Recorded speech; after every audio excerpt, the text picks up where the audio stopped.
Imagine this. You're lying in a quiet hospital room, the walls painted in soft, neutral colors. The heart monitor beside you beeps steadily, counting the seconds that now feel more precious than ever. The window is open just a crack, letting in a gentle breeze that carries the scent of fresh rain.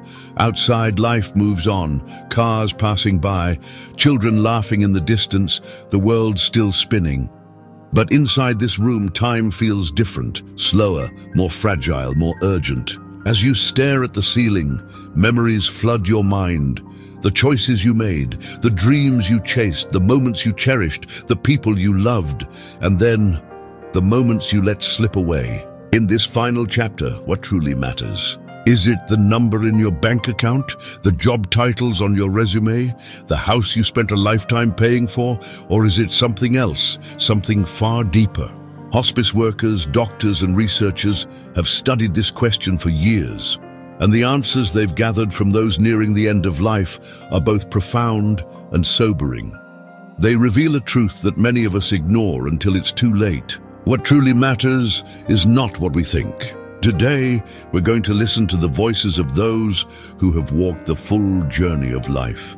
We'll hear their final reflections, their deepest regrets, and the one thing they say made all the difference. And as you listen, I want you to reflect on your own life. Are you spending time on what truly matters?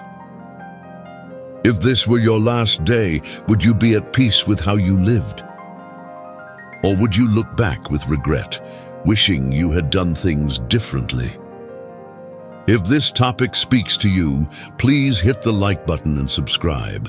This isn't just a video, it's a conversation about the most important truth we'll all face one day. Let's begin. Story 1, the man who built his life and then realized what was missing. James had always been a man with a plan. From the time he was in his early 20s, he had one goal: success. He worked 12-hour days, took on every opportunity that came his way, and built a company from the ground up. By the time he was 50, he had everything he thought he wanted. A beautiful house in an upscale neighborhood, a luxury car parked in the driveway, a bank account overflowing with wealth, recognition and respect in his industry. But there was one thing missing, something he didn't even realize was slipping away until it was too late. James had 2 children, a son and a daughter. When they were little, they used to beg him to play with them after work. "Just one more bedtime story, Dad," his daughter would say, tugging at his sleeve.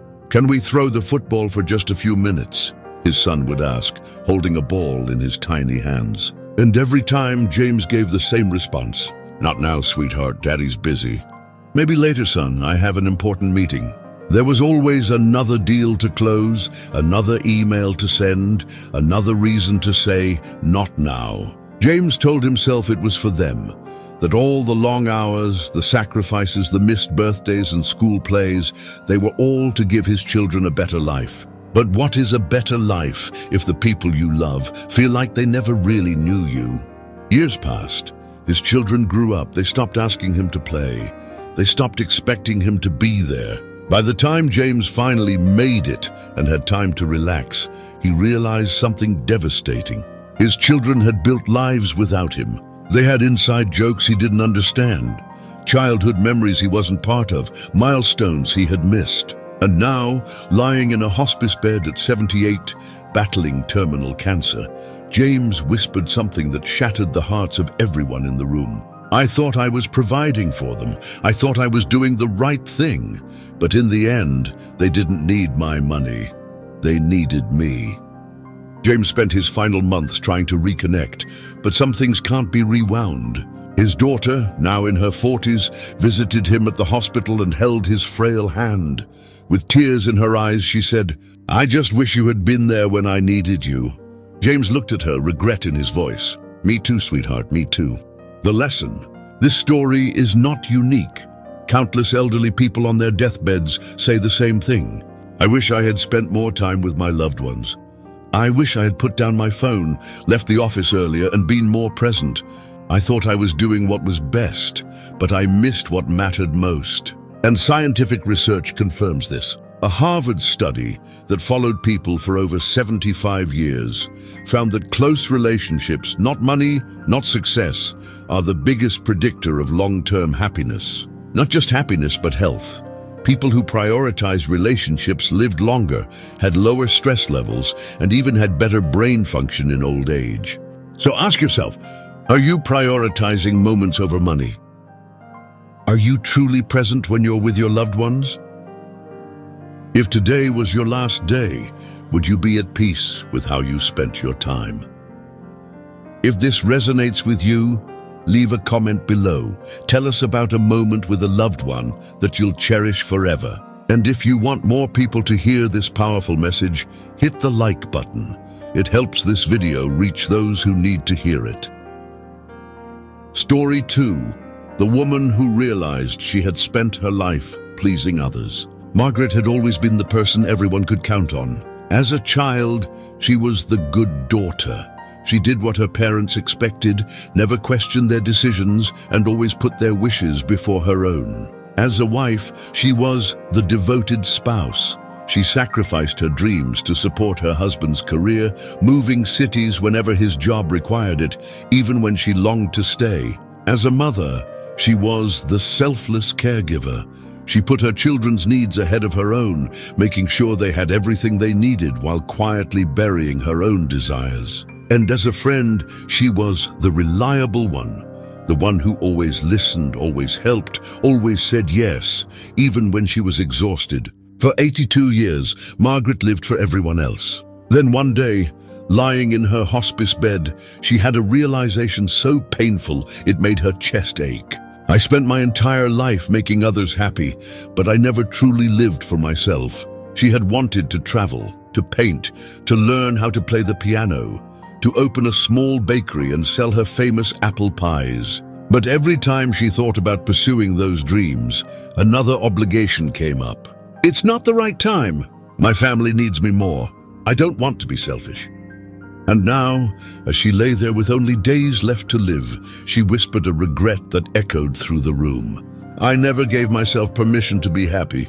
Her daughter, sitting beside her, squeezed her hand and asked softly, Mom, if you could go back, what would you do differently?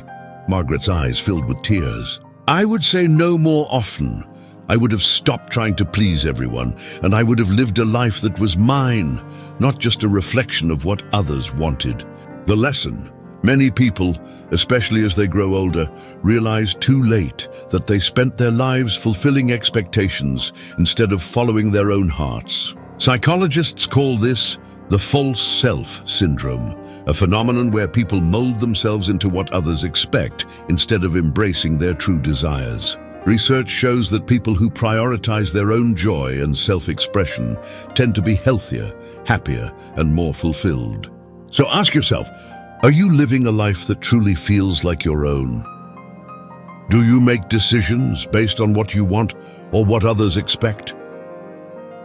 If today was your last day, would you regret not putting yourself first sometimes? If this resonates with you, leave a comment below. What is one thing you've always wanted to do but keep putting off? Let's encourage each other to start living before it's too late. And if this message speaks to you, hit the like button and subscribe. Because sometimes, all it takes is one conversation to change the way we live. Story 3. The nurse who learned the power of small moments. David wasn't the type of man you'd expect to be full of regrets. He had lived what most would consider a good life. He worked hard, retired comfortably, and had a loving family. But in his final days, as he spoke to a young hospice nurse named Emily, he shared something that caught her off guard. I regret rushing through life. Emily tilted her head. What do you mean, Mr. David? He gave a weak smile and sighed. I spent so much time chasing big moments that I forgot to appreciate the little ones. David explained that he had always been focused on the next milestone, getting promoted, buying a bigger house, saving for retirement. But in doing so, he had overlooked the small joys, the everyday moments that, looking back, mattered most. The way his wife used to hum in the kitchen while cooking dinner, the warm feeling of his daughter's tiny hand in his. The quiet Sunday mornings, sipping coffee on the porch, listening to birds sing. I used to think happiness was in the big things, he admitted. But now I realize it was in the little things all along. Tears welled up in his eyes as he looked at Emily. Don't make the same mistake I did. Pay attention to the small moments, because one day you'll look back and they won't feel so small anymore. Emily never forgot his words. And when David passed away a few days later, she made a promise to herself. She would slow down. She would savor her morning coffee. She would hug her loved ones a little longer, and she would never take small moments for granted again. The lesson. This is one of the most common regrets among the elderly, rushing through life, always looking ahead, and never fully appreciating the present. Research from Harvard psychologist Dr. Ellen Langer shows that mindfulness, being fully present in the moment, leads to greater happiness, lower stress, and even better health. So ask yourself, do you take time to truly be present in your daily life? When was the last time you paused to appreciate a small but beautiful moment?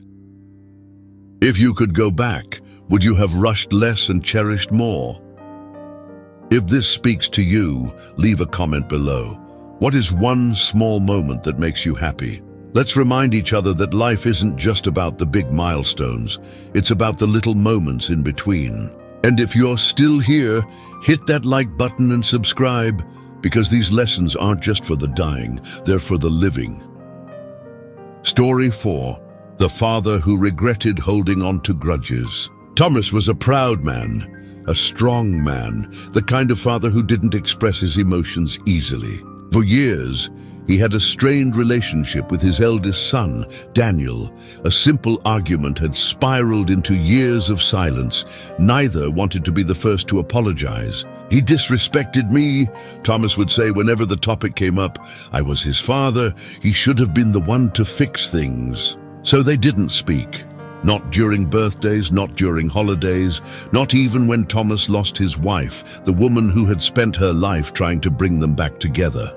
And now, lying in a hospital bed, feeling time slip away, Thomas whispered something his daughter never thought she'd hear. I was wrong. His voice cracked with regret. I wasted so much time being angry, and now I don't even remember why we stopped talking in the first place. He asked for Daniel, but Daniel never came. The years of silence had built a wall too high to climb in time. When Thomas passed away, his daughter made a vow. She would never let pride keep her from saying, I'm sorry or I love you.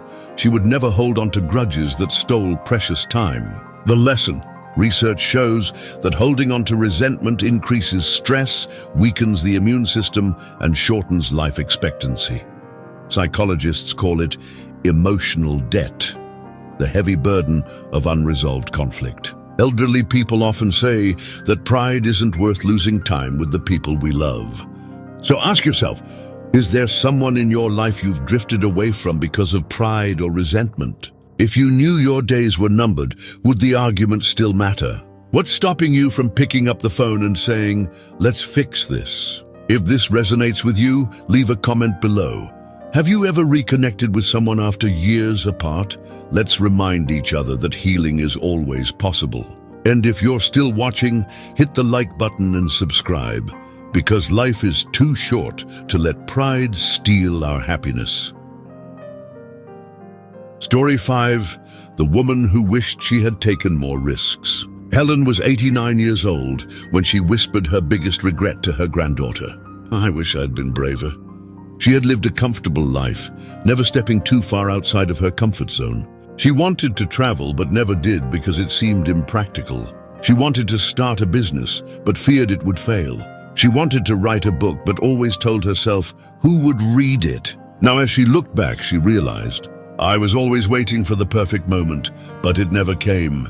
Her granddaughter, holding her frail hand, asked, Grandma, what would you tell me to do differently?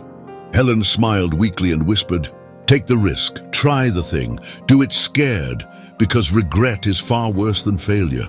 She passed away a few days later, but her words stayed with her granddaughter forever. The lesson. A study from Cornell University found that people regret missed opportunities far more than the risks they took. In the end, we regret the chances we didn't take. So ask yourself, is fear stopping you from chasing a dream? If you knew your time was running out, what risk would you finally take? What would your future self say if you let fear hold you back? If this hit home for you, leave a comment below. What is one thing you've been putting off because of fear? Let's support each other in living with fewer regrets. And if you're still here, hit the like button and subscribe, because life is too short to play it safe. Conclusion: the one thing that truly matters in the end. As we've seen from these stories, people don't lie on their deathbeds wishing they had made more money, worked more hours, or had more followers on social media. What truly matters in the end? Love, connection, presence, courage, letting go of grudges, taking risks. Here's what we've learned from those who have reached the end of life's journey.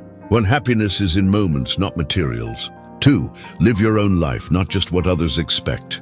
3. Slow down, appreciate the present. 4. Don't let pride steal your time with loved ones.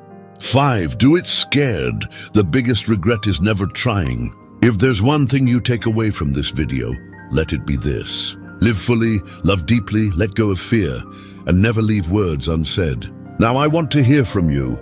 Which of these stories resonated with you the most? Have you ever had a conversation with an elderly loved one that changed how you see life? Drop a comment below. I read every single one. And if this video spoke to you, hit the like button and subscribe.